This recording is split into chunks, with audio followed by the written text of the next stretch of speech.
Hi ನನ್ನ ಪ್ರೀತಿಯ ವೀಕ್ಷಕರೇ, ಐಶಾ ಕ್ರಿಯೇಷನ್ ಕನ್ನಡಕ್ಕೆ ಸ್ವಾಗತ. ವೀಕ್ಷಕರೇ, ಇವತ್ತು ನಾನು ತುಂಬಾನೇ ರುಚಿಯಾದ ಹೆಲ್ದಿಯಾದ ಒಂದು ರೆಸಿಪಿಯನ್ನು ನಿಮ್ಮೊಂದಿಗೆ ಶೇರ್ ಮಾಡ್ತಾ ಇದ್ದೀನಿ. ಇಡ್ಲಿ, ದೋಸೆ, ರೊಟ್ಟಿ ತಿಂದು ಬೇಜಾರಾಗಿದ್ರೆ ಈ ರೆಸಿಪಿಯನ್ನು ಒಂದು ಸಲ ಟ್ರೈ ಮಾಡಿ ನೋಡಿ. ಅಷ್ಟೇ ರುಚಿಯಾಗಿರುತ್ತೆ, ಹೆಲ್ದಿ ಕೂಡ. ಮಕ್ಕಳು, ದೊಡ್ಡವರು ಯಾರು ಬೇಕಾದರೂ ಈ ತಿಂಡಿಯನ್ನು ಒಂದು ಸಲ ತಿಂದರೆ ಮತ್ತೆ ಮತ್ತೆ ಇದೇ ರೀತಿ ಮಾಡಿ ಕೊಡಿ ಅಂತ ಹೇಳ್ತಾರೆ. ಬನ್ನಿ, ಹಾಗಾದರೆ ಈ ರೆಸಿಪಿ ಹೇಗೆ ಮಾಡೋದು ಅನ್ನೋದನ್ನ ನೋಡೋಣ. ಅದಕ್ಕಿಂತ ಮುಂಚೆ ನನ್ನ ಚಾನಲ್ಗೆ ಸಬ್ಸ್ಕ್ರೈಬ್ ಮಾಡ್ಕೊಂಡಿಲ್ಲ ಅಂದರೆ ಸಬ್ಸ್ಕ್ರೈಬ್ ಮಾಡ್ಕೊಳ್ಳಿ. ಇಲ್ಲಿ ನಾನು ಒಂದು ಆಲೂಗೆಡ್ಡೆಯನ್ನು ತಗೊಂಡಿದ್ದೀನಿ, ಸಣ್ಣಗೆ ಹೆಚ್ಚಿ ತುರಿದು ಇಟ್ಕೊಂಡಿದ್ದೀನಿ. ಅದಕ್ಕೆ 1 ಕಪ್ಪು ಮೆಂತ್ಯ ಸೊಪ್ಪನ್ನು ಹಾಕ್ಕೊಳ್ತಾ ಇದ್ದೀನಿ, ಸಣ್ಣಗೆ ಹೆಚ್ಚಿ ಹಾಕ್ಕೊಳ್ಳಿ. ಹಾಗೆ ಸಬ್ಸಿಗೆ ಸೊಪ್ಪನ್ನು ಹಾಕ್ಕೊಳ್ತಾ ಇದ್ದೀನಿ, ಅರ್ಧ ಕಪ್ಪಿನಷ್ಟು. ಕೊತ್ತಂಬರಿ ಸೊಪ್ಪು ಅರ್ಧ ಹಿಡಿಯಷ್ಟು. ನಿಮಗೆ ಜಾಸ್ತಿ ಕ್ವಾಂಟಿಟಿಲಿ ಬೇಕು ಅಂದರೆ ಜಾಸ್ತಿ ಕ್ವಾಂಟಿಟಿಲಿ ಹಾಕ್ಕೊಳ್ಳಿ. 1 ಟೊಮ್ಯಾಟೊ ಬೀಜವನ್ನು ತೆಗೆದು ಒಂದು ಹಾಕ್ಕೊಂಡಿದ್ದೀನಿ, ಅದು ಸಹ ಸಣ್ಣಗೆ ಹೆಚ್ಕೊಳ್ಬೇಕು. 1 ಮೀಡಿಯಂ ಸೈಜಿನ ಈರುಳ್ಳಿ, ಹಾಗೆ ಕೆಂಪು ಮೆಣಸಿನ್ಕಾಯಿ 2, ಹಸಿ ಮೆಣಸಿನ್ಕಾಯಿ 1, ಅದನ್ನು ಸಹ ಸಣ್ಣಗೆ ಹೆಚ್ಕೊಂಡಿದ್ದೀನಿ. ಬೆಳ್ಳುಳ್ಳಿ ಶುಂಠಿ ಪೇಸ್ಟನ್ನು 1 ಟೀ ಸ್ಪೂನ್ ಅಷ್ಟು ಹಾಕ್ಕೊಂಡಿದ್ದೀನಿ. ಈ ಮಿಶ್ರಣವೆಲ್ಲ ಚೆನ್ನಾಗಿ ಮಿಕ್ಸ್ ಮಾಡ್ಕೊಳ್ಬೇಕು. ನೋಡಿ, ಈ ರೀತಿ ಚೆನ್ನಾಗಿ ಎಲ್ಲವನ್ನು ಹೊಂದ್ಕೊಳ್ಬೇಕು. ಅಲ್ಲಿವರೆಗೆ ನಾವು ಇದನ್ನು ಮಿಕ್ಸ್ ಮಾಡ್ಕೊಳ್ಳೋಣ. ಅದಾದಮೇಲೆ ಮತ್ತೆ ಪದಾರ್ಥಗಳನ್ನು ಮಿಕ್ಸ್ ಮಾಡ್ಕೊಳ್ಬೇಕು. ನೋಡಿ, ಇದೇ ರೀತಿ ಸಣ್ಣಗೆ ಹೆಚ್ಕೊಳ್ಳಿ ಎಲ್ಲ ಪದಾರ್ಥಗಳನ್ನು. ನೋಡಿ, ಇವಾಗ ನಾನು ಇದನ್ನು ಚೆನ್ನಾಗಿ ಮಿಕ್ಸ್ ಮಾಡ್ಕೊಂಡಿದ್ದೀನಲ್ಲ, ಇದೇ ರೀತಿ ನೀವು ಸಹ ಮಿಕ್ಸ್ ಮಾಡ್ಕೊಳ್ಳಿ. ಇದಕ್ಕೆ ನೀವು ಬೇರೆ ವೆಜಿಟೇಬಲ್ ಬೇಕಾದರೂ ಮಿಕ್ಸ್ ಮಾಡಿ ಹಾಕ್ಕೊಳ್ಬಹುದು. ನೋಡಿ, ಇವಾಗ ಮಿಕ್ಸ್ ಆಗಿದೆಯಲ್ಲ, ಇದಕ್ಕೆ ನಾನು ಮತ್ತೆ ಇಂಗ್ರೀಡಿಯೆಂಟನ್ನು ಹಾಕ್ಕೊಳ್ತೀನಿ. ಇಲ್ಲಿ ನಾನು ಕಡಲೆ ಹಿಟ್ಟನ್ನು ಹಾಕ್ಕೊಳ್ತಾ ಇದ್ದೀನಿ, 2 ಟೀ ಸ್ಪೂನ್ ಅಷ್ಟು.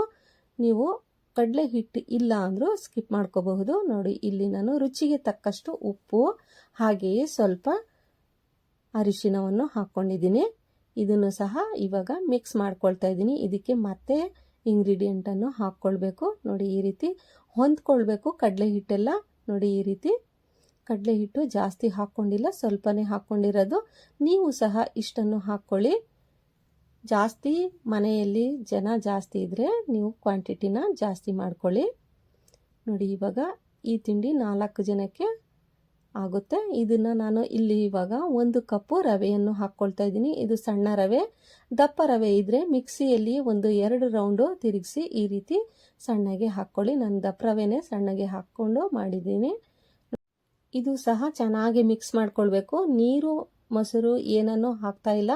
ನೋಡಿ, ಚೆನ್ನಾಗಿ ಇದನ್ನು ಮಿಕ್ಸ್ ಮಾಡ್ಕೊಂಡಾದ್ಮೇಲೆ ನೀರನ್ನು ಹಾಕಬೇಕು.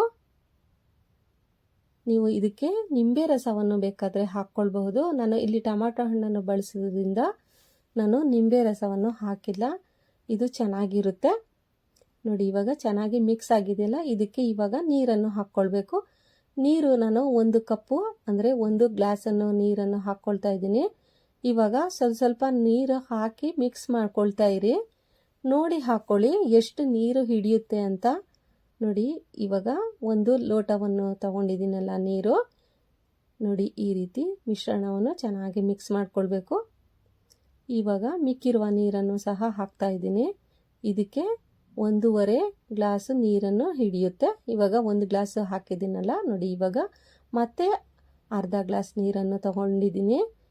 ನೋಡಿ, ಈ ರೀತಿ ಚೆನ್ನಾಗಿ ಹೊಂದ್ಕೊಳ್ಬೇಕು. ಅಲ್ಲಿವರೆಗೆ ನಾವು ಮಿಕ್ಸ್ ಮಾಡಬೇಕು. ನೋಡಿ, ಇದು ಬೇಗನೆ ಆಗೋದು. ನೋಡಿ, 10 ನಿಮಿಷ ನೆನೆಯಲು ಬಿಟ್ಟು ಬೇರೆ ಕೆಲಸ ಮಾಡಿ ಮತ್ತೆ ನಾವು ಈ ಕಡೆ ಬರ್ಬೋದು. ನೋಡಿ, ಇವಾಗ ನಾನು ಮುಚ್ಚಿ 10 ನಿಮಿಷ ರೆಸ್ಟ್ ಮಾಡಲು ಬಿಡ್ತೀನಿ. 10 ನಿಮಿಷ ಆಗಿದೆ, ಚೆಕ್ ಮಾಡ್ಕೊಳ್ಳೋಣ. ನೋಡಿ, ಚೆನ್ನಾಗಿ ರವೆ ಎಲ್ಲ ಅರಳಿದೆ. ಈ ರೀತಿ ಹೊಂದ್ಕೊಳ್ಳೋ ಹಾಗೆ ನಾವು ಮಿಕ್ಸ್ ಮಾಡ್ಕೊಳ್ಬೇಕು. ಇದಕ್ಕೆ ನಾವು ಇವಾಗ ಒಂದು ಒಗ್ಗರಣೆಯನ್ನು ಸಹ ಮಾಡ್ಕೊಳ್ಳೋಣ. ಸ್ವಲ್ಪ ಎಣ್ಣೆಯಲ್ಲಿ ಅರ್ಧ ಟೀ ಸ್ಪೂನ್ ಅಷ್ಟು ಜೀರಿಗೆ, ಹಾಗೆ ಸ್ವಲ್ಪ ಸಾಸಿವೆ, ಇದಕ್ಕೆ ಕರಿಬೇವು ಸಹ ಹಾಕ್ಕೋಬಹುದು. ಕರಿಬೇವಿನ ಸೊಪ್ಪು ಇಲ್ಲದಿದ್ದರಿಂದ ನಾನು ಮಿಕ್ಸ್ ಮಾಡ್ತಾ ಇಲ್ಲ. ನೋಡಿ, ಇವಾಗ ಮಿಕ್ಸ್ ಮಾಡ್ತಾ ಇದ್ದೀನಿ. ಇದಕ್ಕೆ ಚೆನ್ನಾಗಿ ಮಿಕ್ಸ್ ಮಾಡ್ಕೊಳ್ಳಿ. ಚೆನ್ನಾಗಿ ಮಿಕ್ಸ್ ಆದಮೇಲೆ ನಾವು ಇದಕ್ಕೆ ಇನ್ನೊಂದು ಪದಾರ್ಥವನ್ನು ಹಾಕಬೇಕು. ಯಾವ ಟೈಮಲ್ಲಿ ನಾವು ಬಳಸ್ತೀವಿ ಅಡುಗೆಯನ್ನು ಆವಾಗ ನಾವು ಹಾಕಬೇಕು. ನೋಡಿ, ಇವಾಗ ಎಲ್ಲ ಹೊಂದ್ಕೊಂಡಿದೆಯಲ್ಲ, ಈ ಟೈಮಲ್ಲಿ ನಾವು ಇದಕ್ಕೆ ಒಂದು ಸ್ವಲ್ಪ ಅಡುಗೆ ಸೋಡಾವನ್ನು ಹಾಕ್ಕೊಳ್ತಿದ್ದೀನಿ. 2 ಚಿಟಿಕೆಯಷ್ಟು ಅಡುಗೆ ಸೋಡಾ ಬೇಡ ಅಂದರೆ ನೀವು ಈನೋ ಸಹ ಹಾಕ್ಕೋಬಹುದು ಅಥವಾ ಸ್ಕಿಪ್ ಬೇಕಾದರೂ ಮಾಡಬಹುದು. ನೋಡಿ, ಇವಾಗ ಇದನ್ನು ಚೆನ್ನಾಗಿ 1-2 ಸಲ ಈ ರೀತಿ ಮಿಕ್ಸ್ ಮಾಡ್ಕೊಳ್ಳೋಣ. ನೋಡಿ, ಇವಾಗ ಚೆನ್ನಾಗಿ ಮಿಕ್ಸ್ ಆಗಿದೆಯಲ್ಲ, ಈ ರೀತಿ ಹೊಂದ್ಕೊಳ್ಬೇಕು. ಅಲ್ಲಿವರೆಗೆ ಮಿಕ್ಸ್ ಮಾಡ್ಕೊಳ್ಳೋಣ. ಇವಾಗ ನಾವು ಗ್ಯಾಸ್ ಕಡೆ ಹೋಗೋಣ ಬನ್ನಿ. ಇವಾಗ ಒಂದು ಪ್ಯಾನ್ ತಗೊಂಡಿದ್ದೀನಿ. ನೀವು ಪ್ಯಾನ್ ಇಲ್ಲ ಅಂತ ಅಂದರೆ ತವಾ ಮೇಲೆ ಬೇಕಾದರೂ ಹಾಕ್ಬೋದು. ಇದಕ್ಕೆ ನಾನು ಸ್ವಲ್ಪ ಬಿಳಿ ಎಳ್ಳನ್ನು ಹಾಕ್ಕೊಳ್ತಾ ಇದ್ದೀನಿ. ಬಿಳಿ ಎಳ್ಳು ಇಲ್ಲ ಅಂದರೂ ನೀವು ಸ್ಕಿಪ್ ಮಾಡ್ಕೋಬಹುದು. ಇದಕ್ಕೆ ಒಂದು 2 ಚಮಚದಷ್ಟು ನಾವು ಬ್ಯಾಟರನ್ನು ಹಾಕ್ಕೊಳ್ಬೇಕು. ನೋಡಿ, ಜಾಸ್ತಿ ಗಟ್ಟಿನೂ ಅಲ್ಲ ಅಥವಾ ತೆಳುನೂ ಅಲ್ಲ, ಯಾವ ರೀತಿ ಹರಡ್ತಾ ಇದ್ದೀವಿ ಅಂತ ಇದೇ ರೀತಿ ನೀವು ಸಹ ದಪ್ಪ ಮಾಡ್ಕೊಳ್ಬೇಡಿ ಅಥವಾ ತೆಳುನೂ ಮಾಡ್ಕೋಬೇಡಿ. ಮೀಡಿಯಮ್ ಸೈಜಿಗೆ ರೊಟ್ಟಿಗಿಂತ ದಪ್ಪ ಇರಬೇಕು, ಆವಾಗ ಇದು ಚೆನ್ನಾಗಿ ಬರುತ್ತೆ. ನೋಡಿ, ಈ ರೀತಿ ನಿಮಗೆ ಎಷ್ಟು ಅಗಲ ಬೇಕಾದರೂ ಮಾಡ್ಕೋಬಹುದು ಅಥವಾ ಚಿಕ್ಕದಾಗಿ ಬೇಕಾದರೂ ಮಾಡ್ಕೋಬಹುದು.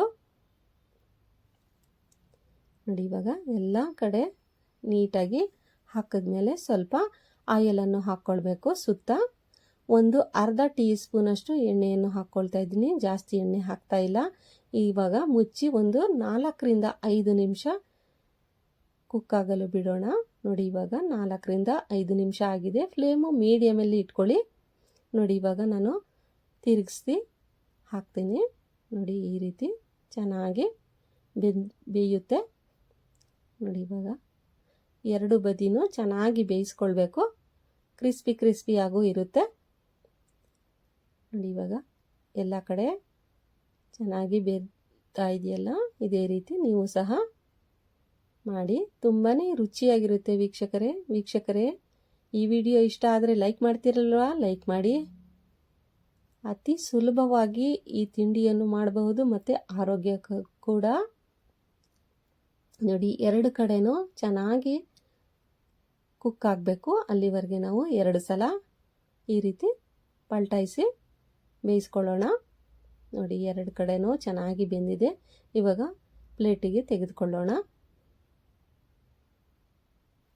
ಬೇಗನೆ ಆಗುತ್ತೆ, ಹಾಗೆ ಹೆಲ್ದಿ ಕೂಡ. ನೋಡಿ, ಇವಾಗ 2 ಕಡೆನೂ ಚೆನ್ನಾಗಿ ಬೆಂದಿದೆಯಲ್ಲ. ನಾನು ಫಸ್ಟ್ ಹಾಕಬೇಕಾದ್ರೆ ತವಾ ಮೇಲೆ ಎಣ್ಣೆಯನ್ನು ಹಾಕ್ತೇನೆ. ಸ್ವಲ್ಪ ಎಳ್ಳನ್ನು ಹಾಕಿ ಈ ರೀತಿ ಮತ್ತೆ ನಾವು ಬ್ಯಾಟರನ್ನು ಹಾಕ್ಕೊಳ್ಬೇಕು. ನೋಡಿ, ಇವಾಗ ನಾನು ಕಟ್ ಮಾಡ್ತಾ ಇದ್ದೀನಲ್ಲ, ಪಿಜ್ಜಾ ರೀತಿ ಸಹ ಇದನ್ನು ಕಟ್ ಮಾಡಿ ಟಿಫನ್ಗೆ ಹಾಕಿದ್ರೆ ಮಕ್ಕಳು ತುಂಬಾ ಇಷ್ಟಪಟ್ಟು ತಿಂತಾರೆ. ಸಾಸ್ ಜೊತೆ, ಕೆಚಪ್ ಜೊತೆ ಯಾವುದಕ್ಕೆ ಬೇಕಾದರೂ ಇದನ್ನು ತುಂಬಾ ಹೊಂದ್ಕೊಳ್ಳೋ ಹಾಗೆ ಮಕ್ಕಳು ತುಂಬಾ ರುಚಿಕರವಾದ ಈ ಆರೋಗ್ಯಕರವಾದ ರೆಸಿಪಿ ಮಕ್ಕಳು ತುಂಬಾ ಇಷ್ಟಪಟ್ಟು ತಿಂತಾರೆ. ಹಾಗೆ ದೊಡ್ಡವರು ಕೂಡ ಇಷ್ಟಪಟ್ಟು ತಿಂತಾರೆ. ಇದೇ ರೀತಿ ಸುಲಭ ರೀತಿಯಲ್ಲಿ ನಾನು ವಿಡಿಯೋಗಳನ್ನು ನಿಮಗೆ ಶೇರ್ ಮಾಡ್ತಾ ಇರ್ತೀನಿ. ಹೊಸದಾಗಿ ನೋಡ್ತಾ ಇದ್ರೆ ಸಬ್ಸ್ಕ್ರೈಬ್ ಮಾಡ್ಕೊಳ್ಳಿ ವೀಕ್ಷಕರೇ. ಹಾಗೆ ಲೈಕ್ ಮಾಡಿ, ಕಮೆಂಟ್ ಸೆಕ್ಷನಲ್ಲಿ ಕಮೆಂಟ್ ಮಾಡಿ, ನಿಮ್ಮ ಫ್ರೆಂಡ್ಸ್ಗಳಿಗೂ ಶೇರ್ ಮಾಡಿ. Thank you for watching. Take care.